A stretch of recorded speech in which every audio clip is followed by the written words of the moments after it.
ಆದರೆ ಇವತ್ತು ಸಿನಿಮಾ ಬಗ್ಗೆ ಏನು ಹೇಳಲ್ಲ. ಆದರೆ ಯಾಕೆ ಎಲ್ಲೂ ಪ್ರೆಸ್ ಮೀಟ್ಗಳು ಸಿಗಲಿಲ್ಲ, ನಾವು ಮಾತಾಡೋಕ್ಕಾಗಲಿಲ್ಲ. ಆದರೆ ಕೆಲವು ಕ್ಲಾರಿಫಿಕೇಶನ್ ಕೊಟ್ಬಿಡ್ತೀವಿ. ಅದಕ್ಕೆ ಈಗ ರಾಮಮೂರ್ತಿ ಸರ್ ಇಲ್ಲೇ ಇದ್ದಾರೆ. ಯಾಕಂದರೆ ಕೆಲವ್ರು ಹೇಳಿದ್ರು ಕತೆ ನಾನು ಮಾಡಿಸ್ದೆ, ಟೈಟಲ್ ನಾನು ಕೊಟ್ಟೆ. ಅಯ್ಯೋ ತಗಡೆ, ನಿನಗೆ ರಾಬರ್ಟ್ ಕತೆ ಕೊಟ್ಟಿದ್ದೆ ನಾವು. ಈಗ ಯಾಕಂದ್ರೆ ಕೊಟ್ಟಿದ್ದು ಮಾಡಿದ್ದು ಹೇಳ್ಬಾರ್ದು ಭಗವಂತ. ಯಾಕಂದ್ರೆ ಇದೇ ಸಲ ಇದೇ ತರ ಒಂದ್ ಕಡೆಗೆ ಸಿಗಾಕೊಂಡು ಬಾಯಿಯಿಂದ ಏಳಿಸ್ಕೊಂಡು ಬುದ್ಧಿ ಕಲ್ತಿಲ್ಲ ಅಂದ್ರೆ ನಾವ್ ಏನ್ ಹೇಳೋಣ? ಈಗ ಈ ಕತೆ ಇಂಥ ಒಳ್ಳೆ ಕತೆ ಯಾಕಪ್ಪ ಬಿಟ್ಟೆ ನೀನು? ನೀನ್ ಮಾಡಿಸ್ತಾನೆ ಇಂಥ ಒಳ್ಳೆ ಕತೆ ಯಾಕೆ ಬಿಟ್ಟೆ ನೀನು? ನಿನ್ ಜಡ್ಜ್ಮೆಂಟ್ ಅಷ್ಟು ಚೆನ್ನಾಗಿದೆ, ಗುಡ್, ಮಾಡ್ಬೋದಾಗಿತ್ತಲ್ಲ. ಟೈಟಲ್ ನಾನು ಕೊಟ್ಟೆ, ಟೈಟಲ್ ಇಟ್ಟಿದ್ದೆ ನಾನು. ಅದಕ್ಕೊಂದು ಕ್ಲಾರಿಫಿಕೇಶನ್ ಇದೆ. ಬನ್ನಿ ಡೈರೆಕ್ಟರ್.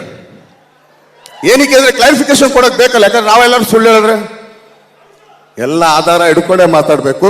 ಟೈಟಲ್ದು ಸ್ವಲ್ಪ ಕತೆ ನೀವ್ ಹೇಳಿ ಸ್ವಾಮಿ.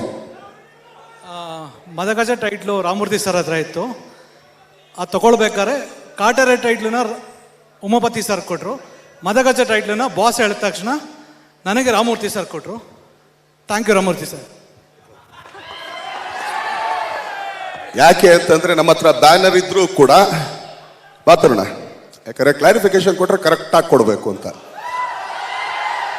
ಆ ಟೈಟ್ಲು ಎಲ್ಲಿ ರಿಜಿಸ್ಟರ್ ಮಾಡ್ಸಕ್ ಹೇಳಿಚ್ಚಿನ ಫಸ್ಟ್? ನಮ್ಮ ಬ್ಯಾನರ್ನಲ್ಲಿ ರಿಜಿಸ್ಟರ್ ಮಾಡ್ಸಕ್ ಹೇಳಿದ್ರಿ.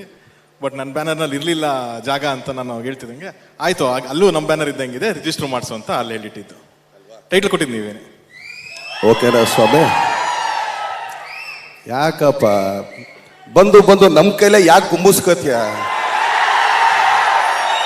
ಗುಮ್ಮಿಸ್ಕೋಬೇಡ. ಎಲ್ಲೋ ಇದೆಯಾ, ಚೆನ್ನಾಗಿದ್ಯಾ, ಅಲ್ಲೇ ಇದ್ಬಿಡು. ತಪ್ಪದು. ಸೊ ಆದ್ರಿಂದ ಅದಷ್ಟೇ ನಾನು ಕ್ಲಾರಿಫಿಕೇಶನ್, ಯಾಕಂದ್ರೆ ನಿಮಗೆ ಗೊತ್ತಾಗ್ಲಿ ಅಂತ ಅಷ್ಟೇ, ಏನೇನಿಲ್ಲ.